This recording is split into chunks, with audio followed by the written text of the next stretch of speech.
Hello, welcome learners, welcome to Political Science Mantra, myself Vedika Pundir. First of all, a very happy International Daughters Day to all of you, to all my learners. Now let's begin. As it is the ritual that we will start with the quote of the day. I do not wish women to have power over men, but over themselves, by Melinda Gates. Now this is such a powerful quote which tries to appeal to all the women out there to do what their heart desires, to make their voices heard in this world. Now let's begin. Now the topic for discussion today, as it is itself a very special day, it is the Feminist School of International Relations. Now this is a much talked about view, the feminist view, a much talked about school in the field of IR in the contemporary times. So we will visit its core ideas and beliefs. Now let's begin. So we will start with the introduction to the Feminist School of IR. What are their basic premises? Then core beliefs of the Feminist School. जो भी चीजों पर ये believe करते हैं, जिन जिन बातों का ये बार बार वर्णन करते हैं. जेनेसिस ऑफ फेमिनिस्ट आईआर, कैसे इसका एवोल्यूशन हुआ इस स्कूल का, और साथ ही साथ वेरिएंट्स ऑफ फेमिनिज्म. फेमिनिज्म भी बहुत डिफरेंट प्रकार के, अलग अलग तरीके के हैं. लिबरल फेमिनिस्ट कोई किसी दूसरी बातों का समर्थन करती हैं, वहीं पोस्ट मॉडर्न फेमिनिस्ट कुछ ऑलरेडी स्टैब्लिश्ड नॉर्म्स और रीतों को तोड़ने की बात करती हैं. तो ये डिफरेंट वेरिएंट्स ऑफ फेमिनिज्म हम अपने लेक्चर के दौरान पढ़ेंगे.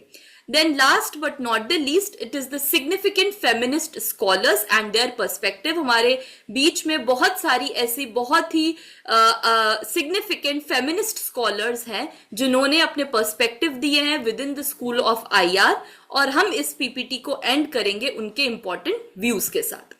Now let's start. सो जब हम इंट्रोडक्शन करते हैं, first of all feminist school of IR किन बातों पे बिलीव करता है. पहला है main streaming gender concerns. Gender concerns उनके लिए बहुत ज्यादा जरूरी है, स्पेशली जब हम आईआर की फील्ड की बात करते हैं. आईआर की फील्ड की बात से मेरा ये मतलब है कि जो जेंडर शब्द है, और या हम जो विमेन इश्यूज को रिलेट कर सकते हैं, इनके अनुसार वो कहीं ना कहीं आईआर के पूरे वर्ल्ड में कहीं ना कहीं खो चुका है, लॉस्ट हो चुका है. तो इनका मानना है कि जो ये विमेन रिलेटेड इश्यूज है, जेंडर रिलेटेड कंसर्न्स है, उन्हें पेरिफेरी से हटाकर आईआर के कोर में लाया जाए. ठीक है. साथ ही साथ ये मैस्कुलिनिटी को अटैक करते हैं. इनके हिसाब से इंटरनेशनल रिलेशंस का जो डिसिप्लिन है वो हाईली मेल डोमिनेटेड डिसिप्लिन है. कहीं ना कहीं जब विमेन की बात आती है, उनके कंसर्न्स की बात आती है, उनके इश्यूज की बात आती है, तो आईआर एज अ डिसिप्लिन उसे केटर करने में कहीं चूक चुका है. तो इनका मानना है कि यहाँ पे बहुत ज्यादा मेल डोमिनेटेड व्यू रहता है आईआर के डिसिप्लिन में. चाहे हम स्टेट की बात करते हैं, चाहे हम पावर की बात करते हैं, चाहे हम नेशनल सिक्योरिटी की बात करते हैं, तो कहीं ना कहीं हम हमेशा मेल पर्सपेक्टिव को प्रायोरिटी में रखते हैं, जिसको ये लोग अटैक करते हैं. Third is invisibility. इनविजिबिलिटी बहुत इंपॉर्टेंट कंसेप्ट है. इनके अनुसार जो इस आईआर का स्कूल है, फेमिनिस्ट के अनुसार विमेन के वॉइसेस को अनहर्ड कर दिया गया है और उन्हें आईआर के डिसिप्लिन में कहीं ना कहीं इनविजिबलाइज कर दिया गया है. इनविजिबलाइज का सीधा सीधा मतलब है कि वो मौजूद हैं, बट उनकी मौजूदगी कभी दिखाई नहीं गई है. तो चाहे हम इंटरनेशनल हाईएस्ट पॉलिसी सर्कल्स की बात करते हैं, डिसीजन मेकिंग की बात करते हैं, बड़े बड़े इंटरनेशनल ऑर्गेनाइजेशंस की बात करते हैं, तो इनका मानना है कि फीमेल को या फीमेल का जो पर्सपेक्टिव है, विमेन का जो पर्सपेक्टिव है, वो कहीं ना कहीं इनविजिबलाइज कर दिया, उन्हें देख कर भी नजरअंदाज कर दिया गया है. और जिसके लिए ये कहते हैं कि हमें अपने वॉइसेस को हर्ड करवाना है, जो हमारे कंसर्न्स है, हमारे ओपिनियंस है, उसको भी आईआर अपने रेल में इंक्लूड करे. Fine. Next is making an argument for the representation of women. Now representation of women बहुत ज्यादा जरूरी है.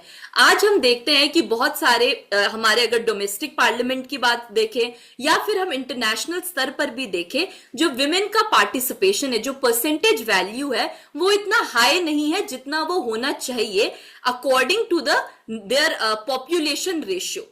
जो उनका रेशियो है पूरी पॉपुलेशन में, उसके अनुसार जो उनका रिप्रेजेंटेटिव वैल्यू है वो बहुत ही मिनिमम है.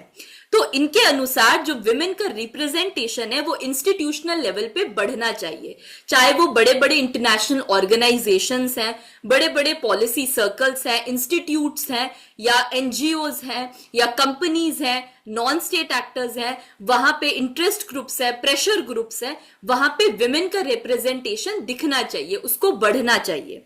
और साथ ही हमेशा कहते हैं कि विमेन को आप लीडरशिप पोजीशन पे आने का मौका दो, क्योंकि अगर वो लीडरशिप पोजीशन पे नहीं आएंगी तो वो कभी भी अपने टैलेंट्स को, अपनी एबिलिटीज को एक्सरसाइज, अपनी एजेंसी को एक्सरसाइज नहीं कर पाएंगी।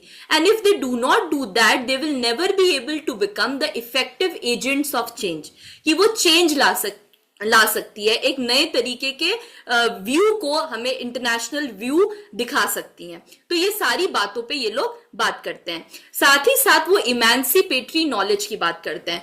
जब भी हम इमेंसिपेशन की बात करते हैं मतलब किसी का उत्थान करना, तो इनके अनुसार जो जिस तरीके का नॉलेज हमने बना दिया है, या जिस तरीके का पूरा जो कंटेक्चुअल एनालिसिस है जो भी हम करते हैं डिफरेंट इंटरनेशनल इंस्टीट्यूशन में, इंटरनेशनल लेवल पे, वो कहीं ना कहीं विमेन को के एम्पावरमेंट पे ढील दे चुका है। तो इनके अनुसार हमें पावर लेने की अपॉर्चुनिटी लो, बराबर अपॉर्चुनिटी मिलनी चाहिए मेन को भी और विमेन को भी, कि वो पावर करें।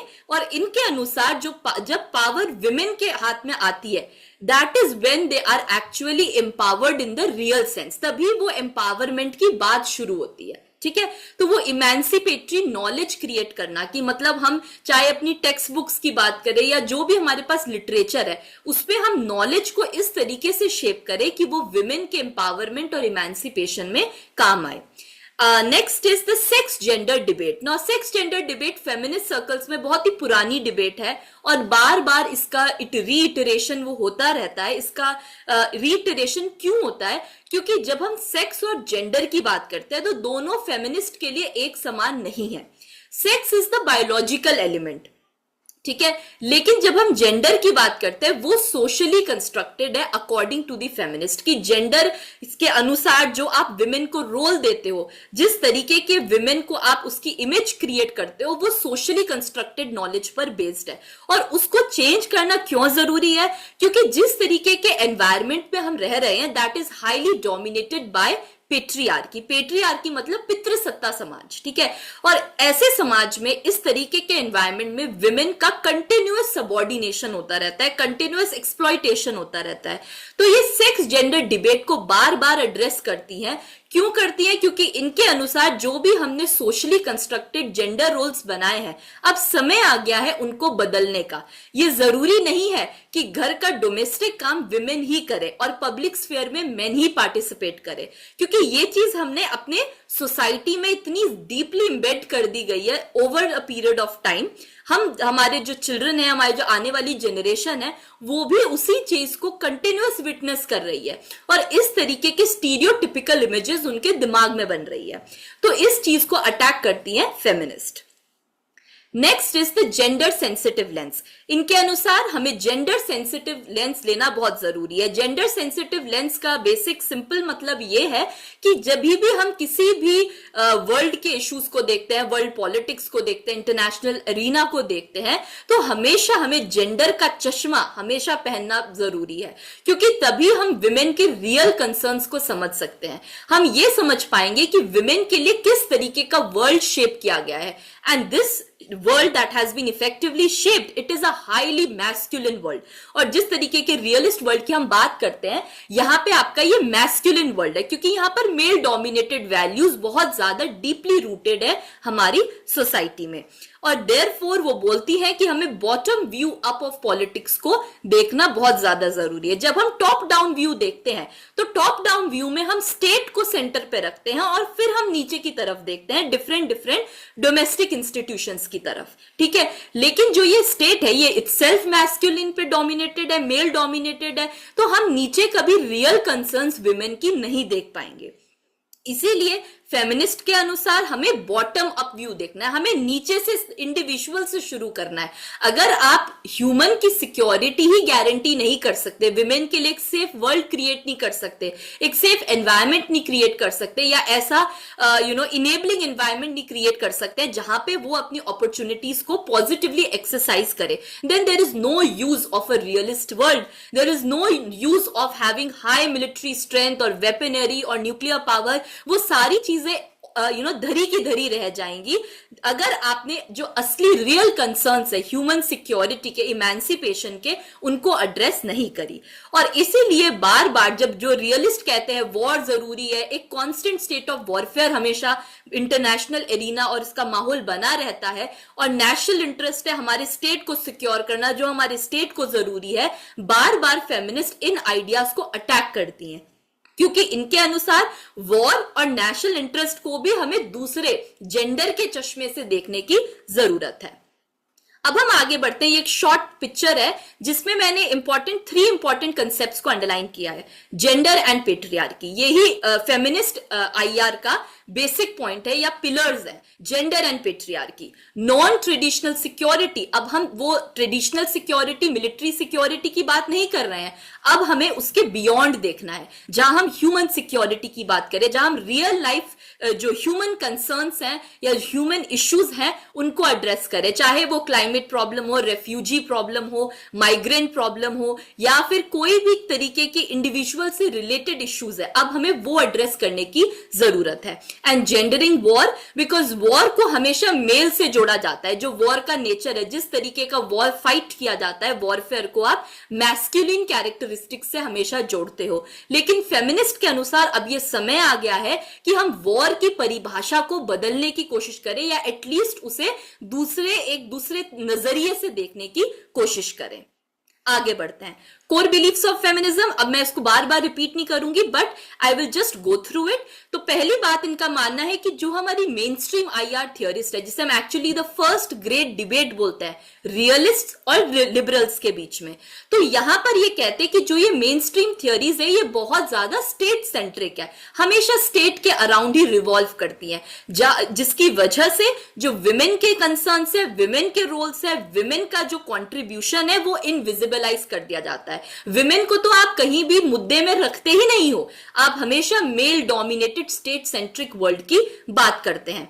फिर अंडर रिप्रेजेंटेशन की बात मैंने ऑलरेडी कर दी है इंटरनेशनल पॉलिसी सर्कल्स में, क्योंकि ऐसा क्यों होता है, क्यों अंडर रिप्रेजेंटेड है, क्योंकि उन्हें अपॉर्चुनिटीज नहीं दी जाती।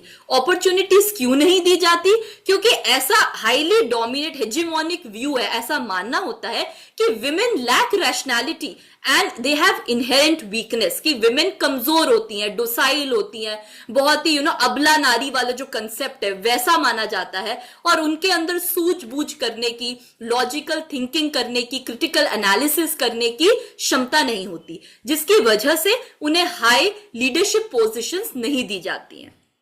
ठीक है, नेक्स्ट है स्टीरियोटाइप। स्टीरियोटाइप तो हमारी सोसाइटी में बहुत तरीके के हैं, विमेन को लेके भी बहुत सारे स्टीरियोटाइप इंटरनेशनल रिलेशंस में माने जाते हैं, like they are considered as diplomats wives, nannies, sex workers. ठीक है, तो उन्हें डिप्लोमैट की वाइफ की तरह से देखा जाता है, सिर्फ उनका कोई एजेंसी नहीं है, इंडिविजुअल उनकी कोई आइडेंटिटी नहीं है, but their identity is because she is a wife of a famous diplomat, या फिर वो नैनीज के तौर पे हैं, या फिर वो सेक्स वर्कर्स के तौर पे हैं, तो उनकी कोई भी जो इंडिपेंडेंट एजेंसी है उसको रिकॉग्नाइज नहीं किया जाता है। Therefore, women lives are considered to be within the private realm, कि जो विमेन का काम है वो सिर्फ घर की चार दीवारी के अंदर तक सीमित कर दिया जाता है।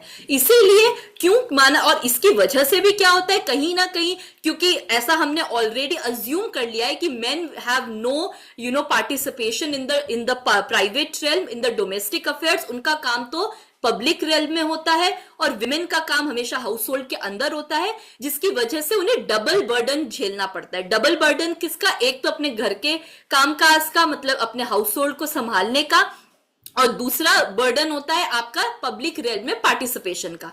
तो ये ऑलरेडी अज्यूम कर दिया जाता है क्योंकि वुमेन डबल बर्डन से जूझती हैं, सफर करती हैं, इसीलिए बेटर उनके लिए क्या जरूरी है, क्या उनके लिए बेहतर है कि वो डोमेस्टिक रेल तक ही अपने आप को सीमित रखे और प्राइवेट स्पेस में, सॉरी पब्लिक स्पेस में पार्टिसिपेट ना करे। तो इस तरीके का स्टीरियोटिपिकल जो माहौल है, विमेन की इमेज क्रिएट कर दी जाती है। हमेशा एक फ्लॉड कंसेप्ट हमारे दिमाग में बनाया जाता है और ये ऐसा नहीं है कि एक दिन में होता है। It is a process of it happens like a process, एक बहुत ही एवोल्यूशनरी तरीके से, बहुत ही नेचुरल तरीके से ये चलता है।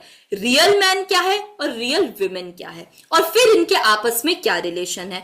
जब हम रियल मैन की बात करते हैं तो हमेशा उसको हम स्ट्रॉन्ग दिखाते हैं, मैस्कुलिन दिखाते हैं, बहुत ही हार्ड हेडेड दिखाया जाता है, उसकी अपनी एजेंसी है, वो बहुत ही स्ट्रिक्ट है, बहुत ही क्लैरिटी है उसको अपने डिसीजन मेकिंग पे। और जो रियल वुमेन है, रियल वुमेन आपकी प्राइवेट स्फीयर तक है, बहुत ही इमोशनल बीइंग है, काफी डोसाइल है, उनकी कोई ऑटोनॉमी नहीं है, बस वो बहुत ही सॉफ्ट हार्टेड है। तो इस तरीके के इमेजेस को क्रिएट कर दिया जाता है और जब ये कंस्ट्रक्शन हमारे दिमाग में ऑलरेडी बैठ चुका है तो फिर हम सोचते हैं कि हर विमेन और मेन को हम इन्हीं स्टैंडर्ड से कंपेयर करना शुरू कर देते हैं, which is again very very problematic. Okay, feminist के अनुसार विमेन जो है हमेशा उन्हें पैसिव रेसिपिएंट्स ऑफ नॉलेज देखा जाता है कि विमेन के पास क्योंकि खुद की कोई एजेंसी नहीं है तो नॉलेज क्रिएशन में उनका कोई रोल नहीं है, इसीलिए वो पैसिव रेसिपिएंट है। जो उनके बारे में कहा गया है, जैसा ऑलरेडी माना जाता है, अज्यूम किया जाता है, उसको वो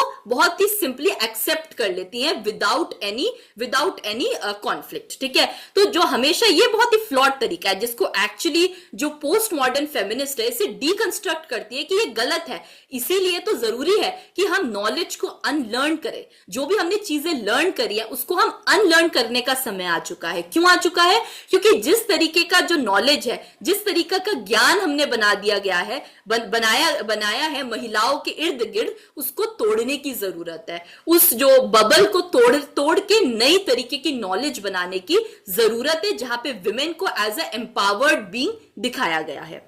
and last but not the least, the gender division of labour.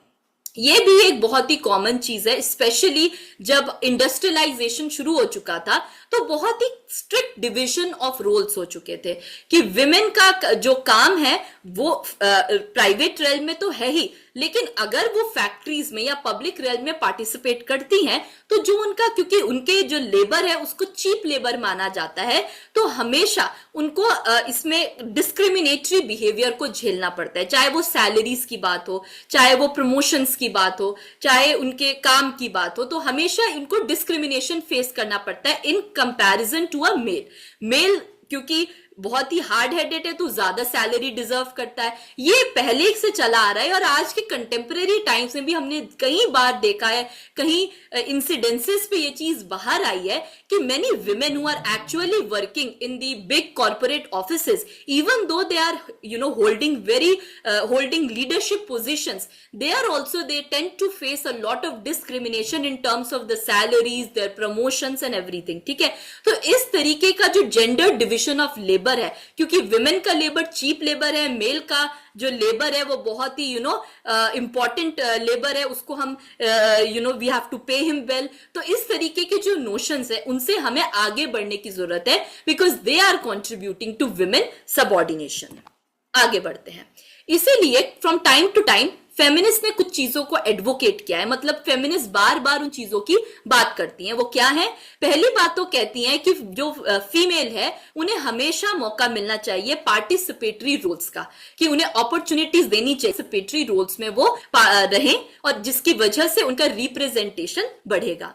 दूसरा है कि जो उनका अनपेड वर्क है, जो कि एक्चुअली उनका डोमेस्टिक लेबर है, उसको आप पेड वर्क की डेफिनेशन के विद इन लाएं, उन्हें public sphere of ways based production के विद इन उसको कंसिडर किया जाए। उनके वर्क को आप अनपेड वर्क नहीं माने, उनके वर्क को आप पेड वर्क में, चाहे वो डोमेस्टिक चोर्स ही कर रही है, हाउस होल्ड चोर्स कर रहे हैं, बट उसको भी आप पेड वर्क की डेफिनेशन में लाएं। Because when you do that you actually economically भी देखें तो आप उसे जीडीपी के कैलकुलेशन में इंक्लूड करते हो, तो वहां पे विमेन को उनका ड्यू रिकॉग्निशन मिलता है। Okay, third is about the definitions of national interest and security की नेशनल इंटरेस्ट सिर्फ और सिर्फ आप मेल के कैरेक्टरिस्टिक से मत जोड़िए, वॉर से, या फिर जब हम नेशनल इंटरेस्ट की या स्टेट की या सिक्योरिटी की बात करते हैं तो सिर्फ आप उसे मेल पर्सपेक्टिव से ना देखें। अगर वो फेमिनिन कैरेक्टरिस्टिक्स भी पजेस है उनको भी आप नेशनल इंटरेस्ट और सिक्योरिटी की डेफिनेशंस के विद इन लाने की कोशिश करें।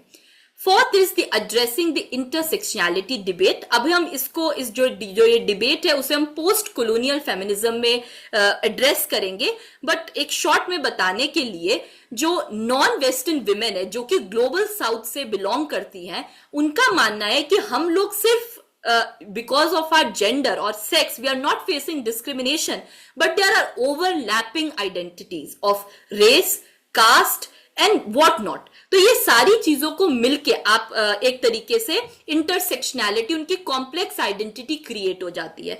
तो इनके अनुसार जो इंटरसेक्शनैलिटी डिबेट है वो बहुत ज्यादा जरूरी है, स्पेशली जब हम पोस्ट कॉलोनियल फेमिनिस्ट की बात करते हैं, वो बार बार इस आइडिया को रीइटरेट करती हैं। And last but not the least, women के जो कंसर्न्स हैं वो क्या है, अगर हम उसे मोर स्पेसिफिकली देखें, डीपली देखें, तो पहला है रेफ्यूजी क्राइसिस। जब भी कोई रेफ्यूजी टाइप ऑफ मूवमेंट होता है, माइग्रेशन होता है, या फिर रेफ्यूजीज होते हैं जो एक्चुअली शेल्टर ढूंढ रहे हैं या फिर सर्विसेज की एक्सपेक्ट कर रहे हैं, डिफरेंट टाइप्स ऑफ सर्विसेज, तो उसमें क्या देखा गया है कि women are the worst sufferers. क्योंकि विमेन, वॉर जब होती है, विमेन या फिर चिल्ड्रन है वो वल्नरेबल ग्रुप्स में आते हैं और वो वर्स्ट सफरर्स कहलाते हैं। तो रेफ्यूजी क्राइसिस में भी उनको काफी एक्सप्लॉयटेशन झेलना पड़ता है। Then there are climate emergencies. Climate emergencies मतलब आज के टाइम में अगर हम बोले क्लाइमेट हो रहा है, ग्रीन हाउस इफेक्ट हो रहा है, ग्लोबल वार्मिंग हो रही है, या फिर वाटर की क्राइसिस हो रही है, तो आपने देखा होगा कि दूर दराज गांवों में भी जो विमेन है वो बड़े बड़े मटके लेकर अपने सर पे किलोमीटर्स एंड किलोमीटर्स वॉक करते हैं in search of water, so that they can bring water and feed their families in their house. तो इस तरीके का जो स्ट्रगल है वो विमेन को ज्यादा झेलना पड़ता है। तो वो बोलते हैं जो ये छोटे छोटे कंसर्न्स है उनको भी आप अपने डिसिप्लिन में इंक्लूड करें। एंड ह्यूमन राइट्स में जो विमेन राइट्स हैं उनके, क्योंकि women face a lot of violence, like female infanticide हो गया, एथनिक क्लेंजिंग हो गया, rape is one such violence, या प्रोस्टिट्यूशन का इंडस्ट्री होगी, entire industry of prostitution and sex workers. तो इस तरीके का जिस भी तरीके का एक्सप्लॉइटेशन है उन सब को रिमूव करें, so that true emancipation can be brought to them. Okay, now we will trace the genesis of feminist IR, कि फेमिनिस्ट आईआर स्कूल कैसे शुरुआत हुई। कंसर्न्स तो आ रही थी विमेन की, specially during the 1970s and 80s, but इसका proper initiation कैसे हुआ। First of all the international feminist movement, एक इंटरनेशनल फेमिनिस्ट मूवमेंट 1970s के अराउंड शुरू हुआ था, और उन्होंने अपने कुछ मेजर की पॉइंट्स पे उन्होंने डिबेट्स एंड डिस्कशंस करना शुरू कर दिया था।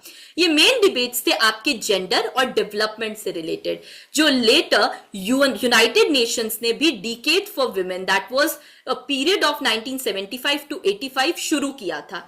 और वहां पे बार बार जेंडर कंसर्न्स को और डेवलपमेंट को आपस में जोड़ा जाता था, एक तरीके के डिस्कोर्स को शुरू करने के लिए। और इससे क्या हुआ कि जब हम एकेडमिक और पॉलिसी रिसर्चेस की बात करते हैं तो विमेन इश्यूज के प्रति एक अवेयरनेस क्रिएट हुई कि क्या है जेंडर्ड पावर रिलेशनशिप, जेंडर का डिस्कशन क्यों जरूरी है इंटरनेशनल एरिना में।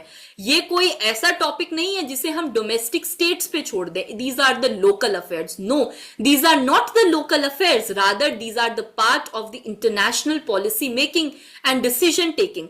तो यहां पर आपको उस तरीके की अवेयरनेस को क्रिएट करना है, क्योंकि जब डेवलपमेंट की बात आ रही थी तो बार बार कहीं ना कहीं ये देखा गया था that the fruits of that development were not effectively reaching to the women and the other vulnerable groups, ठीक है, because of various hierarchies, various structural imbalances। तो इस तरीके का डिस्कशन शुरू हो चुका था।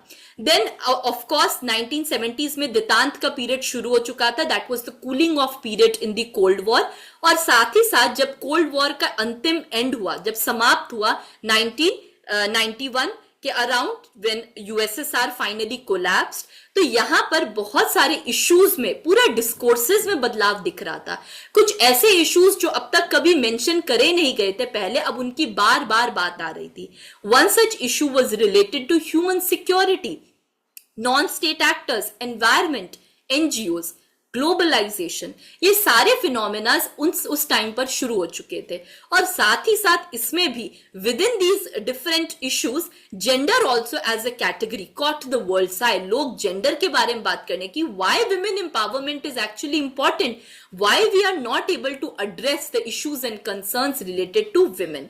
तो कोल्ड वॉर के बाद हम मिलिट्री से थोड़ा जो ये नॉन ट्रेडिशनल है, कन्वेंशनल इश्यूज से हम थोड़े अनकन्वेंशनल इश्यूज की तरफ आगे बढ़ने लगे। साथ ही साथ जो विमेन और जो जेंडर और जो विमेन रिलेटेड इश्यूज हैं, जब इनका डिस्कशन शुरू हुआ तो धीरे धीरे माइग्रेशन, एथनिक वायलेंस, रेफ्यूजीज, क्योंकि विमेन देखा गई है कि जब भी वॉर टाइप सिचुएशन होती है तो वहां पे the majority of the individuals who are the asylum seekers are actually women and children.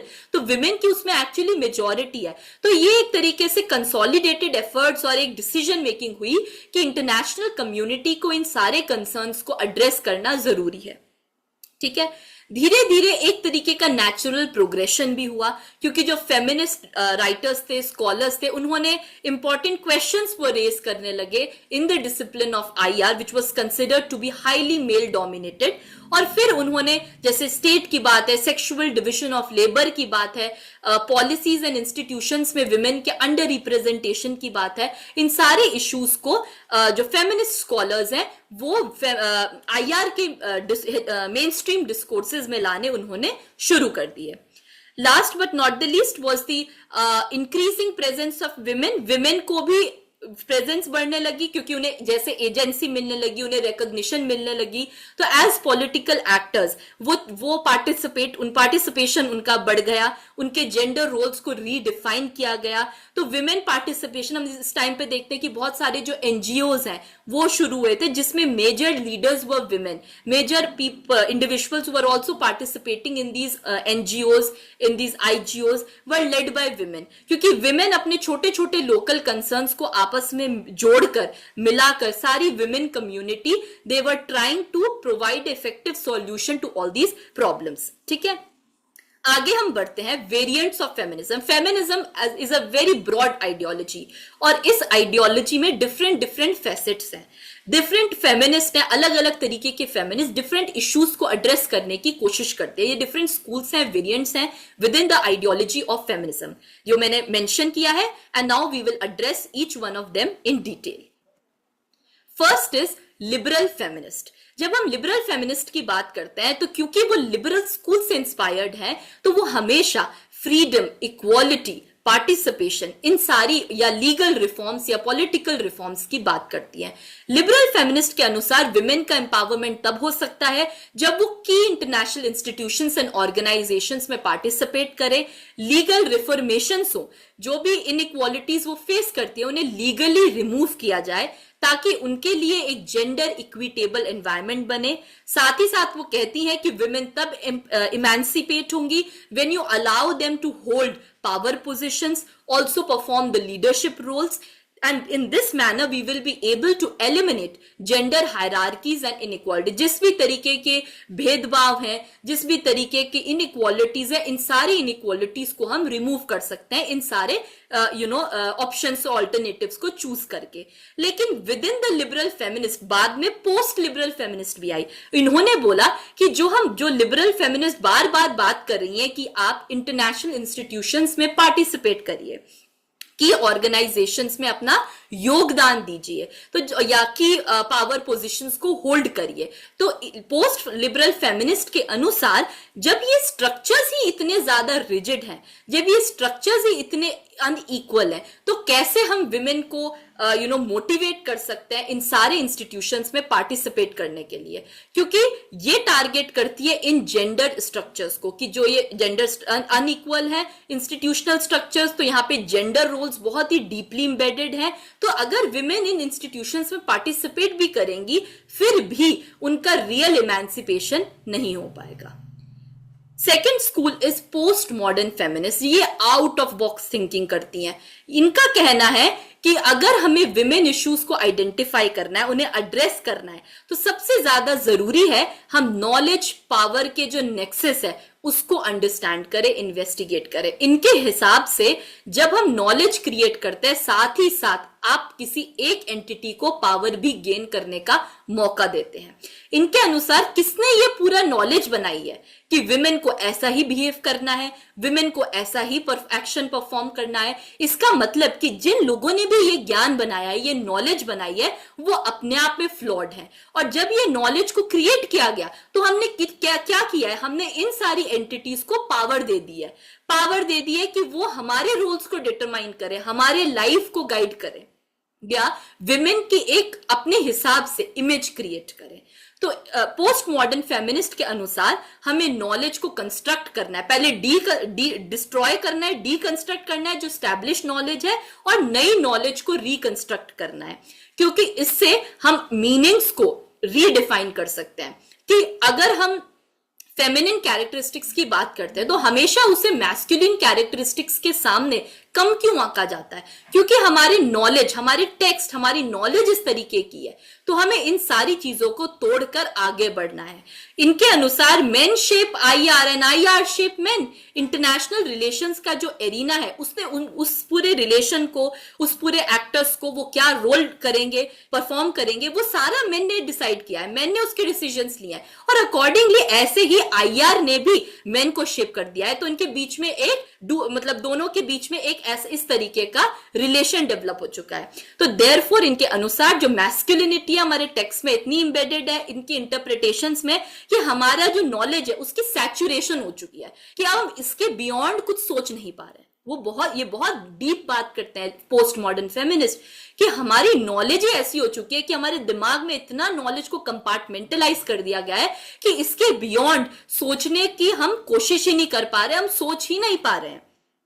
क्यों हमेशा विमेन को सिर्फ सब्जेक्ट की तरह ट्रीट किया जाता है? तो उनके हिसाब से जो भी आज तक हमने लाइफ में लर्न किया है, उन टाइम आ गया है उन सारी चीजों को अनलर्न करने का, मिटा के। जैसे एक स्लेट होती है, जो भी आप लिख चुके हो उस स्लेट पे, अब समय आ गया है कि आप उसे इरेज करें, मिटाएं और नए शब्दों को लिखना शुरू करें। और जब इन शब्दों को कौन लिखेगा? इसे विमेन लिखेंगे, क्योंकि वो अपने एक्सपीरियंसेस को फार बेटर समझती हैं, और इसके हिसाब से हम उन्हें पावर और अपॉर्चुनिटीज प्रोवाइड करेंगे। आगे बढ़ते हैं। पोस्ट कॉलोनियल फेमिनिस्ट कंपैरेटिवली नई एक ब्रांच है फेमिनिज्म की, क्योंकि ये इंटरसेक्शनैलिटी डिबेट की बात करते हैं। ऑल्सो इनका मानना है कि जो ग्लोबल साउथ की महिलाएं हैं उनके एक्सपीरियंस व्हाइट वेस्टर्न विमेन से अलग है। इनके हिसाब से जो वेस्टर्न विमेन है वो काफी प्रिविलेज्ड है, क्योंकि हमेशा उन्हें वो स्ट्रगल्स को नहीं देखना पड़ा जो कि एक थर्ड वर्ल्ड की विमेन को देखना पड़ा है। ठीक है, जो वो उनके एक्सपीरियंस को कभी नहीं समझ सकती। वो they can empathise, they can sympathize with the third world women, but they can never experience the true things, incidents of life that the third world women have experienced. तो इनके अनुसार जो नॉलेज बना दी गई है वो तो वेस्टर्न विमेन ने बनाई है थर्ड वर्ल्ड के विमेन के लिए, अपने हिसाब से, जो भी उन्हें दूर से देखकर समझ आया है। तो अब समय आ चुका है कि इस नॉलेज को हम इस नॉलेज को हम अनकवर करें। जो वेस्टर्न विमेन के, नॉन वेस्टर्न विमेन के एक्सपीरियंसेस है उनको एड्रेस करें, उन्हें सुने, सिर्फ उन्हें विक्टिम की नजरों से ना देखा जाए, या बैकवर्ड या पुअर या अनएजुकेटेड वाले पैरामीटर से ना तोला जाए, और साथ ही साथ हम क्रॉस लिंकेजेस पे भी ध्यान दें, जैसे caste, race, sex, class etcetera, क्योंकि ये सारी चीजें मिलाकर उनके सबऑर्डिनेशन में काम करी है। क्योंकि वो एक्चुअली कॉलोनियल हिस्ट्री से ट्रेस करती है कि जिस तरीके का इंपीरियलिज्म के दौरान उन्हें डोमिनेशन या सब्जुगेशन झेलना पड़ा है, वो शायद यूरोपियन या अमेरिकन विमेन ने नहीं झेला है कभी भी, तो वो इस बात को कभी नहीं समझ सकती है। इसका एक एग्जाम्पल हो सकता है ब्लैक फेमिनिज्म का। जो ब्लैक विमेन है, जिस तरीके का एक्सप्लॉइटेशन या डिस्क्रिमिनेशन वो अपनी सोसाइटीज में झेलती है, शायद वो व्हाइट विमेन कभी नहीं समझ पाएंगी, क्योंकि उन्होंने वो चीज खुद एक्सपीरियंस ही नहीं करी है। तो यही चीज की बात पोस्ट कॉलोनियल फेमिनिस्ट दोहराती है। Next is social constructivist. इनके अनुसार आइडियाज बहुत ज्यादा जरूरी हैं। आइडियाज क्यों जरूरी है? क्योंकि आइडियाज के अनुसार ही हमने जेंडर का कंस्ट्रक्शन किया है सोशली, ठीक है। जब हम वर्क की बात करते हैं, हमेशा वर्क को जो विमेन डन वर्क है उसे रियल वर्क क्यों नहीं माना जाता? क्योंकि हमने सोशली इस बात को कंस्ट्रक्ट कर दिया है कि रियल वर्क तो वही होता है जो पब्लिक डोमेन में किया जाता है, रियल वर्क तो वही होता है जो परफॉर्म किया जाता है बाय अ मेल काउंटर पार्ट। तो ये क्या है? ये एक सोशली कंस्ट्रक्टेड नॉलेज है कि आपने सोशल सोसाइटी में इस तरीके की धारणाओं को कंस्ट्रक्ट कर दिया गया है, ठीक है।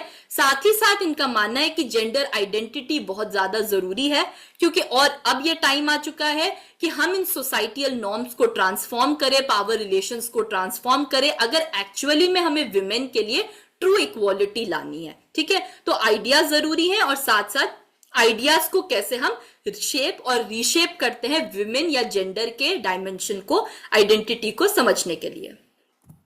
आगे बढ़ते हैं। Last but not the least are the critical theory feminist. Critical theory भी कहीं ना कहीं सोशल कंस्ट्रक्टिविस्ट से मिलती जुलती बात करती है, बट इसमें इंपॉर्टेंट फर्क ये है क्योंकि ये अपने आइडियाज को ग्राम्सी मार्क्सिस्ट से लेती हैं। मार्क्स का जो विचार है, अभी हम मार्क्सिस्ट जब थ्योरी पढ़ेंगे तो मैं डिटेल में बताऊंगी, but in short Marx tried to analyse the world in terms of matter. उनके लिए मैटर बहुत ज्यादा जरूरी था, जो कि मटीरियल मैनिफेस्टेशन है। लेकिन जो न्यू मार्क्सिस्ट हैं, उन्होंने मार्क्स के आइडिया को रिफॉर्म करके आइडियाज वाला जो पार्ट है वो भी मैटर के साथ इंपॉर्टेंट कर दिया था। तो जो ये फेमिनिस्ट है, इस स्ट्रैंड की फेमिनिस्ट है, उनका मानना है कि आइडियाज और मैटर, आइडियाज एंड मटेरियल दोनों कंबाइन इफेक्ट करती हैं जेंडर आइडेंटिटीज और पावर रिलेशनशिप्स को क्रिएट करने के लिए। इनके अनुसार एक डायलेक्टिकल अप्रोच चलती है हमेशा रियलिटी को जेंडर्ड फॉर्म में शेप और रीशेप करने की। इसका एग्जाम्पल ये, उसको आसान भाषा में समझाने के लिए, जैसे आप देख रहे हैं थीसिस, एंटीथीसिस, सिंथेसिस। कहने का मतलब है कि थीसिस है एक मेल डोमिनेटेड वर्ल्ड, एंटीथीसिस है एक विमेन के कैरेक्टरिस्टिक से डिफाइंड वर्ल्ड। लेकिन जब ये दोनों आपस में टकराते हैं, जब ये आपस में इनका कॉन्ट्रास्ट होता है, कॉन्फ्लिक्ट होता है, तो जो सिंथेसिस निकल के आता है उसमें जो ज्यादा पावरफुल माना जाता है वो मेल का पर्सपेक्टिव माना जाता है। और इसी के अनुसार हमने वर्ल्ड को मेल सेंट्रिक तरीके लेंस से हमेशा देखा है और उसी की वजह से जो डेफिनेशन आई है वो ऐसी ही आई है। तो इससे क्या होता है कि जो मेन है और विमेन है उनके बीच में भी इसी तरीके का रिलेशनशिप डेवलप हो जाता है, क्योंकि male are strong, men are strong, female is weak, men are hard headed, female are emotional. तो उनका जो ये एक तरीके से ऑपोजिट वाला पॉइंट है वो हमेशा टकराता है। लेकिन इसमें क्योंकि मेल के आइडियाज को ज्यादा तवज्जो दी जाती है, ज्यादा उसको इंपॉर्टेंस दी जाती है, तो दोनों का जब सिंथेसिस निकल के आता है वो आता है आपका मेल पर्सपेक्टिव। तो इनके अनुसार जो ये मीनिंग्स हैं जो हमने रियलिटी को दी है उसे डीकंस्ट्रक्ट करने की जरूरत है। साथ ही साथ हमें ये देखने की जरूरत है कि आइडियाज और मटेरियल को आपस में मिलकर हम पावर रिलेशनशिप्स को कैसे डिफाइन और रीडिफाइन कर सकते हैं। The next part we will address the feminist scholars और उनके important views। ये कुछ feminist scholars हैं और इनके व्यूज हैं, इन्होंने कैसे आईआर के फील्ड को समझा है। First is Ann J Tickner. Ann J Tickner basically इनका जो वर्क है gender in IR feminist perspective on achieving global security, ये इनका वर्क था, इनका बुक था। और इन्होंने इसमें बहुत ज्यादा ऑल्टरनेटिव एक्सप्लेनेशंस प्रोवाइड करे, क्योंकि उस समय के डोमिनेंट आइडियोलॉजी रियलिज्म और लिबरलिज्म को माना जाता था। तो इन्होंने फेमिनिस्ट अप्रोच देके एक नई तरीके के ऑल्टरनेटिव पर्सपेक्टिव को पुट किया। इन्होंने बोला कि centrality of gender is very important, कि जेंडर की सेंट्रलिटी को समझना बहुत ज्यादा जरूरी है। और जो इंपॉर्टेंट कंट्रीब्यूशन, जो मेजर कंट्रीब्यूशन इन्होंने किया है, मॉर्गेनथाउ के जो रियलिस्ट प्रिंसिपल है, इन्होंने उनको चेंज करके रीशेप करके फेमिनिस्ट लेंस से बनाया है। अब उसमें उन्होंने देखिए आप उन्होंने क्या क्या बदलाव करे हैं। ह्यूमन नेचर इनके अनुसार साइंटिफिक नहीं है, जो कि मॉर्गेनथाउ कहते हैं। इनके अनुसार ह्यूमन जो सोसाइटी है वो पेट्रियार्कल है और ह्यूमन नेचर एसेंशियली मैस्कुलिन है। तो मैस्कुलिन ह्यूमन नेचर को हम फाउंडेशन बना के ही चलते हैं। तो ये जो आइडिया है वो मॉर्गेनथाउ की जो पर्सपेक्टिव है उसमें हाईली डोमिनेटेड है। वो ह्यूमन नेचर को काफी पेसिमिस्टिक व्यू से देखते हैं। तो इनके अनुसार वो ऐसा इसीलिए है क्योंकि पेट्रियार्कल सोसाइटी है और आप मेल कैरेक्टरिस्टिक्स को ह्यूमन नेचर में इंक्लूड कर रहे हैं। Second is national interest. इनके हिसाब से नेशनल इंटरेस्ट सिर्फ पावर के टर्म्स में नहीं डिफाइन की जाती, वो मल्टी डायमेंशनल है। नेशनल इंटरेस्ट को आप सिर्फ पावर तक सीमित मत करिए क्योंकि इसमें बहुत सारे कंटेक्चुअल कंटेक्स्ट हैं और साथ साथ मल्टी डायमेंशनल है, अलग अलग डायमेंशंस भी इसके साथ जुड़े हैं। फिर पावर जो है वो सिर्फ हमेशा किसी को दबाना, किसी को एक्सप्लॉइट करना, डोमिनेट करना ऐसा नहीं है। पावर हम कई बार कंस्ट्रक्टिव भी होती है। इनका अनुसार वो एम्पावरिंग हो सकती है। अगर आप पावर विमेन के हाथ में देकर देखिए तो हो सकता है कि विमेन आपको बताएंगी कि पावर को आप ऑप्टिमिस्टिकली या पॉजिटिवली कैसे यूज कर सकते हैं। ठीक है, नेक्स्ट इज पॉलिटिक्स और एथिक्स, जो कि मॉर्गेनथाउ के लिए बिल्कुल एंटीथेटिकल थे, बिल्कुल ऑपोजिट थे। टिकनर के अनुसार ऐसा नहीं है। पॉलिटिकल एक्शंस के मॉरल कॉन्सिक्वेंसेस हमेशा होते हैं and we can not ignore this particular fact. Last but not the least, इनके हिसाब से जो इंटरनेशनल पॉलिटिक्स है आप उसको हमेशा मैस्कुलिनिटी से इसलिए देखते हैं क्योंकि आप वेस्टर्न कल्चर में हैं। अगर आप उसके बियॉन्ड जाएंगे तो आप इंटरनेशनल पॉलिटिक्स को अलग तरीके से समझने की कोशिश कर सकते हैं, उसका दूसरा व्यू देख सकते हैं। Next is Cynthia and low. Cynthia and low का वर्क है बनानास बीचेस बेसिस। ये बार बार मैंने पिछले वीडियो में भी रियलिज्म में भी इसको रिपीट किया है। और इनका एक पर्टिनेंट क्वेश्चन है, वेयर आर द विमेन? अरे विमेन कहाँ है? तो वो देखती है कि विमेन का इंटरनेशनल पॉलिटिक्स से तो कंप्लीटली एब्सेंस है, कहीं नामो निशान है ही नहीं। इनके अनुसार जो विमेन है उन्हें हमेशा इनसिग्निफिकेंट रोल दिया, छोटे छोटे दिया, ताकि वो बनाना प्लांटेशन में काम करें, सेक्स वर्कर, सेक्स टूरिज्म के लिए सेक्स वर्कर के तौर पे काम करें। तो इसीलिए सिंथिया एनलो कहती है कि human security should be priority. State security नहीं, नेशनल इंटरेस्ट को अचीव करना नहीं स्टेट की प्रायोरिटी होनी चाहिए, बल्कि विमेन या फिर ह्यूमन जो सिक्योरिटी है, इंडिविजुअल का क्या वर्थ है एक सोसाइटी में, वो चीज को आप इंश्योर करिए। Next is Charlotte Hooper. Charlotte Hooper की जो किताब है मैनली स्टेट्स, नाम से ही पता चलता है, ये कहती हैं कि जो स्टेट है वो हेजीमोनिक मैस्कुलिनिटी के आधार पे क्रिएट किए गए हैं, क्योंकि हमेशा आप वेस्टर्न मेल पावर को लेते हैं जो कि पेट्रियार्कल स्टेट्स है। ठीक है, जब आप स्टेट्स की बात करते हैं हमेशा मैनली स्टेट्स क्यों है? क्योंकि हमेशा आप मेल का व्यू लेंगे। भैया अगर आप मेल के व्यू से ही सारी चीजें देखेंगे, वेस्टर्न मेल स्पेशली, तो आप उस पेट्रियार्कल लेंस से हमेशा अगर देख रहे हैं तो विमेन इश्यूज को आप कहां ही देख पाएंगे। तो इन चीजों पे ये डिस्कस करती हैं। And last but not the least, Chandra Mohanty. Chandra Mohanty एक पोस्ट कोलोनियल फेमिनिस्ट है और जो इनकी किताब है इन्होंने इसमें कहा है politics of difference and solidarity. बोलती हैं जो थर्ड वर्ल्ड विमेन है उनको आप पॉलिटिक्स और डिफरेंस और सॉलिडारिटी से देखिए। आप उन्हें एक मोनोलिथिक आइडेंटिटी नहीं ले सकते कि भाई सारी थर्ड वर्ल्ड वुमेन ही एक जैसी है, नहीं।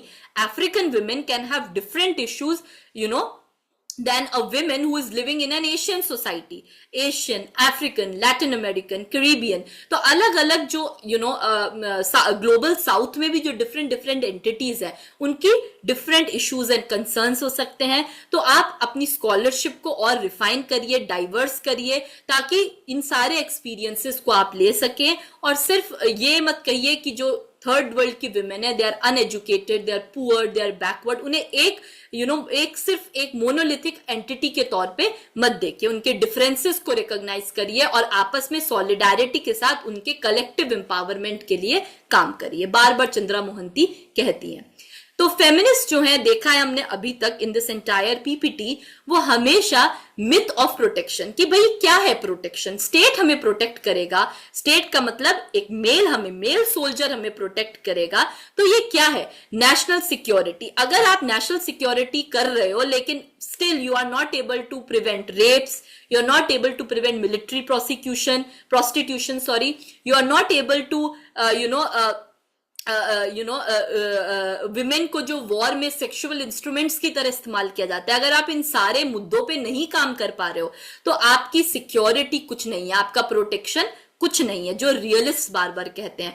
तो इनके अनुसार जो नेशनल सिक्योरिटी है वो पर्सनल इनसिक्योरिटीज है। आपने नेशनल सिक्योरिटी स्टेट दिखा दिया है, बाहर से आपने बिल्कुल सिक्योर कर दिया है, लेकिन कुछ सेट ऑफ इंडिविजुअल्स के लिए ये पर्सनल इनसिक्योरिटीज भी हो सकती है जो अभी तक आपने एड्रेस नहीं करी है। फेमिनिस्ट ये भी कहते हैं कि सोल्जर क्या है, सोल्जर की इमेज क्या है। जब भी हम अपने दिमाग में सोल्जर की एक इमेज बनाते हैं, हम हमेशा एक बहुत ही फिट, कॉन्फिडेंट, मैनली, वेलर और एक मतलब मैस्कुलिन कैरेक्टरिस्टिक से सोल्जर को देखते हैं। तो इनका मानना है कि जो आपकी ये मिलिट्री है या मिलिट्रलाइज मैस्कुलिनिटी है, ये भी एक मिथ है, क्योंकि आपने वो सब तो इंश्योर किया है, लेकिन डीप डाउन आपकी जो सोसाइटीज है वहां पे जो आपकी वल्नरेबल ग्रुप्स हैं या फिर आपकी जो विमेन इश्यूज है, उन सबको आपने कंप्लीटली डिसरिगार्ड कर दिया है। साथ ही साथ वो कहती हैं कि विमेन को आप कॉम्बैट रोल्स में डालिए सो दैट वो जेंडर्ड इमेजेस को शैटर कर सके, क्योंकि आज भी हमने देखा है कि women now like in India also they have been allowed in exams like NDA exams, लेकिन वो एक वन स्टेप हो सकता है, उसके आगे के स्टेप भी आप लीजिए। आप कॉम्बैट रोल्स में विमेन को डालने की कोशिश करिए, उनका पार्टिसिपेशन बढ़ाने की कोशिश करिए, क्योंकि वहां पे it now this will prove that women are not a means to a particular end, but women actually become end in themselves, वो खुद के लिए काम करे। ठीक है, ये ज्यादा जरूरी है। So thank you everyone. I hope you like this lecture. To all the new learners who have been joining in, please do like, share, comment, subscribe to my YouTube channel. Do press the bell icon because shortly I would be coming with some new amazing content, new amazing video, and I hope to see you all there. Bye bye. Do comment if you feel that you're not able to understand anything. I will be happy to help you out.